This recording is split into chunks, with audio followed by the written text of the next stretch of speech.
Dear students, இந்த வீடியோவில் நம்ம ஃபிசிக்கல் அட்சார்ப்ஷன், கெமிக்கல் அட்சார்ப்ஷன் இது ரெண்டுத்துக்கும் என்ன டிஃப்ரென்ஸ் இருக்குது அது தான் பார்க்க போகிறோம். ஸோ ஜென்ரலாக இது ஒரு எக்ஸாம் பாயிண்ட் ஆஃப் வியூவில் தான் இது பார்க்குறோம். ஏன்னா இதை பற்றி நம்ம already physical adsorption, chemical adsorption என்னன்றதை நம்ம ஆல்ரெடி டிஸ்கஸ் பண்ணிட்டோம். ஸோ ஏற்கனவே நம்ம பேசிக் வீடியோவில். ஸோ இப்போ ஃபிசிக்கல் அட்சார்ப்ஷன், கெமிக்கல் அட்சார்ப்ஷனுக்கு என்னென்ன டிஃப்ரென்ஸ் இருக்குது அப்படின்றத பார்க்கலாம். ஸோ ஃபஸ்ட்டு எடுத்தோடனே நம்ம அந்த ஃபிசிக்கல் அட்சார்ப்ஷன் அப்படின்னா என்னன்றது தான் நம்ம சொல்லணும். எப்பவுமே ஒரு டிஃப்ரென்ஸ் அப்படின்னு கேட்டாலே ஃபஸ்ட்டு எடுத்தோடனே அது எதுக்கும் இடையில நீங்கள் டிஃப்ரென்ஸை பற்றி பேச போகிறோமோ முதல்ல அப்படின்னா என்னன்றது சொல்லிடணும். ஸோ இப்போ ஃபிசிக்கல் அட்சார்ப்ஷனா என்ன? So physical adsorption caused by intermolecular van der Waals forces, அதுதான் முக்கியமானது. அதாவது பார்த்தீங்கன்னா வேறு மாலிகுலுக்கு இடையே பார்த்தீங்கன்னா அந்த உருவாகிற வான் டெர் வால்ஸ் ஃபோர்ஸஸ் அதன் மூலமாக தான் நான் நடக்குது, அட்சார்ப்ஷனே நடக்குது. சரிங்களா? ஸோ அட்சார்பெண்ட் இது ரெண்டுத்துக்கும் இடையே வான் டெர் வால்ஸ் இன்ட்ராக்ஷன் பார்த்தீங்கன்னா மூலமாக தான் என்ன நடக்குது, இந்த அட்சார்ப்ஷன் ப்ராசஸ் நடக்குது. So chemical adsorption. So chemical அட்சார்ப்ஷனை பொறுத்த வரைக்கும் அது கெமிக்கல் பாண்ட் ஃபார்மேஷன் மூலமாக தான் நடக்குது. சரிங்களா? ஸோ அதை நீங்கள் கிளியராக சொல்லிடணும். நெக்ஸ்ட் பார்த்தீங்கன்னா செகண்ட் பாயிண்ட் பாருங்கள். So depends on nature of gas. So easily liquefiable gases are adsorbed readily அப்படின்றது நம்ம பார்த்துருக்குறோம் ஏற்கனவே லாஸ்ட் வீடியோவில். சரிங்களா? ஸோ அந்த சர்ஃபேஸ் கெமிஸ்ட்ரியோட இன்ட்ரோடக்ஷன் வீடியோ பாருங்கள். ஸோ நிச்சயமாக பார்த்தீங்கன்னா இதை பற்றி ஒரு விளக்கம் இருக்கும். சரிங்களா? So depends on nature of, அதாவது ஈஸியாக லிக்விஃபியபிள் ஆகக்கூடிய அந்த மாதிரி கேஸஸ்லாம் பார்த்தீங்கன்னா அட்சார்ப்ஷன் நல்லா வேகமாக நடக்கும். எதுன்னு பார்த்தீங்கன்னா ஃபிசிக்கல் அட்சார்ப்ஷன். இது பார்த்தீங்கன்னா மச் மோர் ஸ்பெசிஃபிக் தேன் ஃபிசிக்கல் அட்சார்ப்ஷன். ஸோ என்னென்னா அட்சார்பெண்ட். சரிங்களா? ஸோ இதெல்லாம் பார்த்தீங்கன்னா ஸ்பெசிஃபிக்காக ஒன்றுத்துக்கு ஏற்ற மாதிரி பார்த்தீங்கன்னா அட்சார்ப்ஷன் பார்த்தீங்கன்னா மாறும். சரிங்களா? ஸோ அதனால் இது மச் மோர் ஸ்பெசிஃபிக் இது. ஸோ நெக்ஸ்ட் பார்த்தீங்கன்னா heat of adsorption is small. நான் ஏற்கனவே சொல்லியிருந்தேன். ஸோ அட்சார்ப்ஷன்ன்றது ஒரு எக்ஸோதெர்மிக் ப்ராசஸ். சரிங்களா? ஸோ ஏன்னா அட்சார்ப்ஷனில் ரெண்டு விதமான பாண்ட் ஃபார்மேஷன் நடக்குது. ஒன்று பார்த்தீங்கன்னா வீக் வான் டெர் வால்ஸ் ஃபோர்ஸ் பார்த்தீங்கன்னா பாண்டிங் நடக்குது. இன்னொன்று பார்த்தீங்கன்னா கோவலன்ட் பாண்ட் மாதிரி கெமிக்கல் பாண்டிங் நடக்குது. சரிங்களா? ஸோ பாண்ட் பிரேக்கிங்க்கு நம்ம ஹீட்டை கொடுக்கணும். பாண்டு பார்த்தீங்கன்னா ஃபார்மேஷன் நடக்கும்போது ஹீட் ரிலீஸ் ஆகும். சரிங்களா? ஸோ அப்போ இது மாதிரி van der Waals weak bond form ஆகும்போது குறைவான அளவு பார்த்தீங்கன்னா 5 கிலோ கலோரி பர் மோல் தான் பார்த்தீங்கன்னா தோராயமாக பார்த்தீங்கன்னா உருவாகுது. இதுவே பார்த்தீங்கன்னா ஹீட் ஆஃப் அட்சார்ப்ஷன் பார்த்தீங்கன்னா லார்ஜாக இருக்கும். எதுன்னு பார்த்தீங்கன்னா கெமிக்கல் அட்சார்ப்ஷனுக்கு.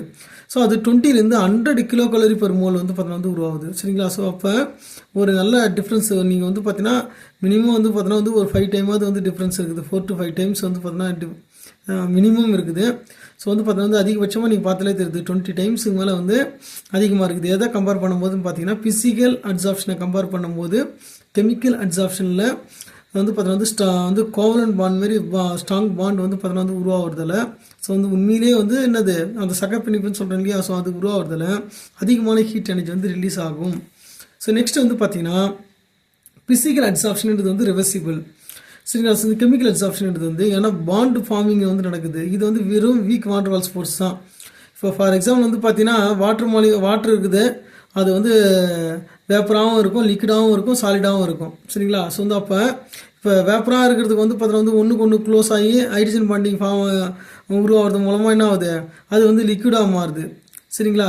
ஸோ அதே ஒரு பர்டிகுலர் பொசிஷனில் 3 டைமென்ஷனல் நெட்வொர்க் ஃபார்ம் பண்ணும்போது கூல் பண்ணும்போது சாலிடாக மாறுது. ஸோ அப்போ பார்த்தீங்கன்னா ஆனால் திரும்ப என்ன ஆகிடுது, அந்த பாண்ட்லாம் ஈஸியாக வீக் பாண்டிங் மூலமாக தான் அதெல்லாம் உருவாகிருக்குதுன்றதால அது ஈஸியாக என்ன ஆகிடும், அந்த பாண்ட்லாம் பிரேக் ஆகும். சிம்பிளாக ஹீட் பண்ணாலே போதும் எல்லாமே மாறும். சரிங்களா? ஸோ அப்போ வீக் பாண்டிங்லாம் பார்த்தீங்கன்னா அதாவது அட்சார்ப்ஷன் ஆனதுக்கப்புறம் டிஸ்ஆப்ஷன் நடக்கிறதுக்கான சான்சஸ் அதிகம்.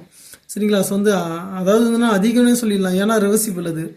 இது பார்த்தீங்கன்னா இர்ரிவர்சிபிள். சரிங்களா? ஸோ ஈவன் பார்த்தீங்கன்னா சம்டைம்ஸ் நீங்கள் லைட்டாக ஹீட் இன்க்ரீஸ் பண்ணால் இன்க்ரீஸ் ஆகும், அதுக்கப்புறம் டிக்ரீஸ் ஆகும் கெமிக்கல் அட்சார்ப்ஷன். சரியா? ஸோ இதை பாருங்கள். So occurs rapidly at low temperature. So temperature அதாவது மாலிகுல்ஸ் தேவையில்லாமல் எனர்ஜி எடுத்துக்கிட்டு அது எங்கேயும் சுற்றிட்டு இருக்குது. அதாவது அந்த வான் டெர் வால்ஸ் பாண்டை விட அதிகமான பார்த்தீங்கன்னா ஃபோர்ஸோடு இருக்குதுன்னு வச்சுங்க. ஸோ அப்போ அட்சார்ப்ஷன் நடக்காது. ஸோ அது அந்த அட்சார்பேட் மாலிகுல்ஸ் பார்த்தீங்கன்னா மூவ்மெண்ட்லேயே இருக்கும். ஸோ அப்போ பார்த்தீங்கன்னா போயிட்டு அட்சார்பெண்ட்டோட சர்ஃபேஸில் போயிட்டு இதுனா அது போயிட்டு அட்சார்ப் ஆகாது.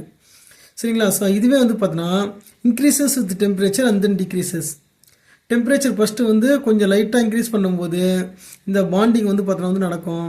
அதுக்கப்புறம் என்ன ஆகும், அதுக்கப்புறம் டிக்ரீஸ் ஆகிடும். சரிங்களா. ஸோ வந்து அதிகமாக நீங்கள் டெம்பரேச்சர் கொடுக்கும்போது என்ன ஆகும்னு பார்த்தீங்கன்னா இதுவுமே வந்து இது அட்சார்ப்ஷன் வந்து நடக்காது. ஸோ ஏன்னா மாலிகுல்ஸு எனர்ஜி எடுத்துக்கிட்டு வந்து பார்த்தீங்கன்னா வந்து ரொம்ப அதாவது வந்து பார்த்தீங்கன்னா வந்து மொபைல் நேச்சர் ஆகிடும். ஸோ இந்த அதிகமான மூவ்மெண்ட்லேயே இருக்கும். ஸோ அப்போ போய்ட்டு ஒரு சர்ஃபேஸில் போய்ட்டு அட்சார்ப் ஆகாது. சரிங்களா. ஸோ நெக்ஸ்ட் வந்து பார்த்தீங்கன்னா increase of pressure increases adsorption. So இது ப்ரெஷர் அதிகப்படுத்தும் போது அட்சார்ப்ஷன் வந்து பார்த்தீங்கன்னா வந்து அதிகமாகும் அப்படின்னு தான் வந்து சொல்கிறோம். ஸோ அதுவே டிக்ரீஸ் ஆஃப் ப்ரெஷர் காசஸ் டிஸ்ஆப்ஷன். சரிங்களா. ஸோ இது வந்து பிசிக்கல் அட்சார்ப்ஷனுக்கு. சரிங்களா. கெமிக்கல் அட்சார்ப்ஷன் வந்து பார்த்தீங்கன்னா change of pressure has no such effect. ஏன்னா இது கெமிக்கல் பாண்டிங் தான் ஃபார்ம் ஆகுது. நம்ம வந்து போயிட்டு அதாவது வந்து ப்ரெஷர் அதிகமாகனா இதெல்லாம் போயிட்டு அந்த சர்ஃபேஸில் போயிட்டு அதாவது ப்ரெஷர் அதிகமாக கான்சன்ட்ரேஷன் அதிகமாக இருக்குன்னு அர்த்தம். ஸோ அப்போ அதிக கான்சன்ட்ரேஷன் தான் ஈஸியாக வந்து சர்ஃபேஸில் கான்டாக்ட் பண்ணி அதில் போயிட்டு அப்சார்ப் ஆகிறதுக்கான வாய்ப்பு அதிகம் ஃபிசிக்கல் அட்சார்ப்ஷனுக்கு. ஆனால் கெமிக்கல் அட்சார்ப்ஷன் அப்படி கிடையாது. சீரியஸ் வந்து இந்த ஃபோர்ஸ் ஆஃப் அட்ராக்ஷன் அதிகமாக இருக்கும். ஸோ அப்போ வந்து பார்த்திங்கன்னா நார்மலாகவே வந்து இந்த ப்ரெஷராலலாம் வந்து பார்த்தோன்னா வந்து பெருசாக அஃபெக்ட் ஆகாது. சரிங்களா. ஸோ அதாவது வந்து அதிகமாகதோ குறைவாகவோ இருக்காது வந்து. ஸோ நெக்ஸ்ட் வந்து பார்த்தீங்கன்னா வந்து 7th பாயிண்ட்டு என்னென்னு பார்த்தீங்கன்னா forms multi molecular layer on adsorbent surface. So வந்து அட்சார்பன்ட் சர்ஃபேஸில் more then one molecular layer வந்து பார்த்தீங்கன்னா வந்து உருவாகுது. ஸோ என்னென்னு வந்து பார்த்தீங்கன்னா மாலிகுலர் லேயர்னால் இப்போ இதுதான் வந்து சர்ஃபேஸ் அப்படின்னா ஸோ இந்த சைடில் வேணால் நான் போட்டு காமிக்கிறேன். ஸோ இது என்னது, இது வந்து பார்த்தீங்கன்னா ஒரு லேயருக்கு பதிலாக மோர் லேயர் அட்சார்ப்ஷன் வந்து பார்த்தீங்கன்னா வந்து உருவாகுது. மல்டி லேயர் அட்சார்ப்ஷன் வந்து பார்த்தீங்கன்னா பாசிபிலிட்டி இருக்குது. எதுன்னு பார்த்தீங்கன்னா ஃபிசிக்கல் அட்சார்ப்ஷனுக்கு அது. சரிங்களா. ஸோ வந்து ஆனால் கெமிக்கல் அட்சார்ப்ஷன் வந்து மேக்ஸிமம் ஃபார்ம்ஸ் யூனிமாலிகுலர் லேயர்ஸ். ஒரே ஒரு லேயர் மட்டும்தான் ஃபார்ம் பண்ணணும். இதுதான் இப்போ சர்ஃபேஸ்னால் அதில் யூனிமாலிகுலர் லேயர் தான் வந்து ஃபார்ம் ஆகும். ஏன்னா வந்து இப்போ இது வந்து ஒரு மெட்டல்னால் அந்த மெட்டலில் இருக்கிற டிஆர்பிடால் கூட பாண்டிங் ஏற்படுத்திடும். அதுக்கப்புறம் அது ஃபுல்லாக கவர் பண்ணதுக்கப்புறம் வந்து திரும்பவும் வந்து இன்னொரு மாலிகுலர் எது கூட போயிட்டு பாண்டிங் பண்ண முடியும். ஸோ அப்போ வந்து பார்த்தீங்கன்னா கெமிக்கல் அட்சார்ப்ஷன். சரிங்களா. ஸோ வந்து அது யூனிமாலிகுலர் லேயர் வந்து ஃபார்ம் பண்ணணும். சரிங்களா. ஸோ வந்து இது என்னென்னா ஒரு எக்ஸாம் பாயிண்ட் ஆஃப் வியூவில் தான் வந்து பார்த்தீங்கன்னா வந்து இதை நம்ம டிஸ்கஸ் பண்ணியிருக்கிறோம். ஸோ வந்து இந்த வீடியோ வந்து படித்து பாருங்கள், அண்டர்ஸ்டாண்ட் பண்ணுறதுக்கு ட்ரை பண்ணுங்கள். தேங்க்யூ ஃபார் வாட்சிங்.